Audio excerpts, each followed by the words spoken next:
राम राम दोस्तों भैया। अगर आप लोग भैया ग्रेड थर्ड या अध्यापक भर्ती परीक्षा को यहाँ पर उत्तीर्ण करके यहाँ पर सरकारी सेवा में जाना चाहते हैं तो उसके लिए आपको भैया अध्यापक पात्रता परीक्षा उत्तीर्ण करना अनिवार्य है।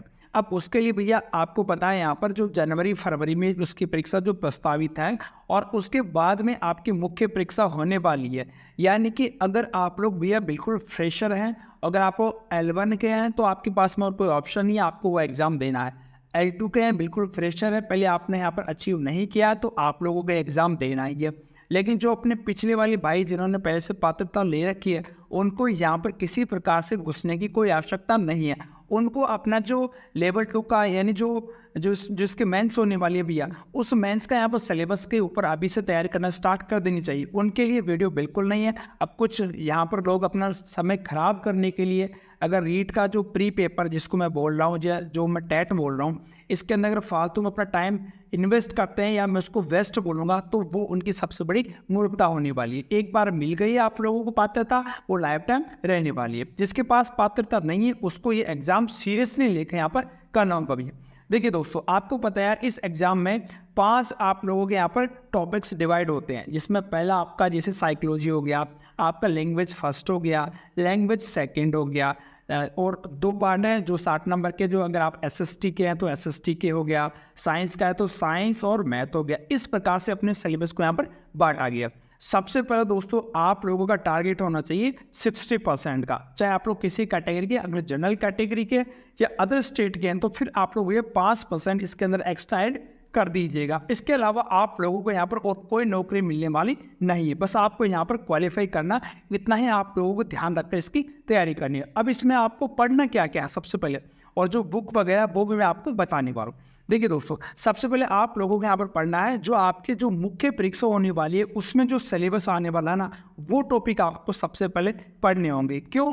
क्योंकि आप लोगों को ये पात्रता पास करने के बाद में वो पेपर तो देना ही है। तो इससे अच्छा आप लोग अभी देख लीजिए, आप जिस सब्जेक्ट के हैं ना उसका यहाँ पर ध्यान रख लीजिए। अगर साइकोलॉजी उधर आ रही है तो ये साइकोलॉजी पढ़ना शुरू कर दो।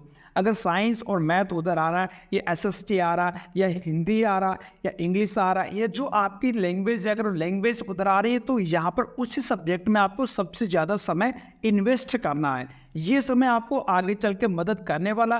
क्योंकि एक बात जरूर ध्यान रखिएगा, अभी आप लोग जो परीक्षा पास करने वाले हैं वो काफ़ी लोग यहाँ पर पास करके बैठे हुए हैं। जो 2 साल पहले जो पेपर हुआ था उसमें पास करके बैठे में, लेकिन एक तो नंबरों से भैया मुख्य परीक्षा में रह गए थे, तो उनसे आपको compete करना है। तो अभी से आप लोग ये प्लान लेके चलिए कि मुझे सिलेबस में वो टॉपिक्स पहले पढ़ने हैं जो मेरे दोनों एग्जाम्स में आने वाले हैं। और कोई सी भी दोस्तों एक गाइड लिया हो बस, ज़्यादा किसी भी कोर्स को लेने की आवश्यकता नहीं है, बिल्कुल भी नहीं उलझना है। लोग यहाँ पर अपनी बड़ी बड़ी मार्केटिंग करेंगे, मोटी मोटी पुस्तकें छापेंगे और ज़्यादा इतने लंबे ऑनलाइन कोर्स लेने की कोई ज़रूरत नहीं है।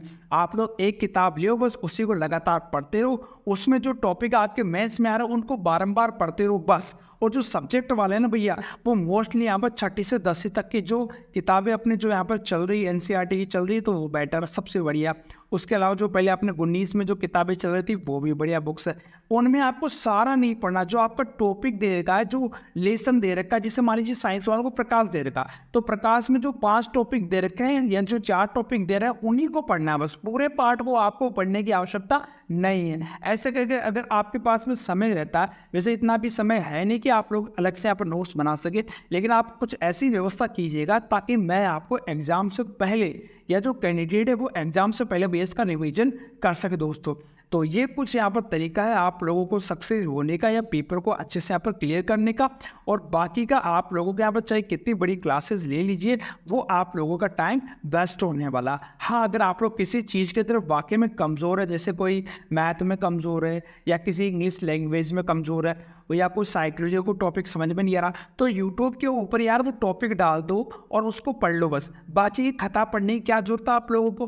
तो इस प्रकार से आप लोग जितना समय बचाएंगे, जितना समय आप लोग किताबों की तरफ ऑप्शन देंगे, उतना ही दोस्तों आप लोगों के लिए बेटर रहने वाला। हो सकता है कुछ लोग मेरी बात से यहाँ पर सहमत नहीं है, लेकिन जो मैं आपको वास्तविकता बता रहा हूँ वो आज रही तो आपको 2 साल बाद में समझ में आने वाली है दोस्तों।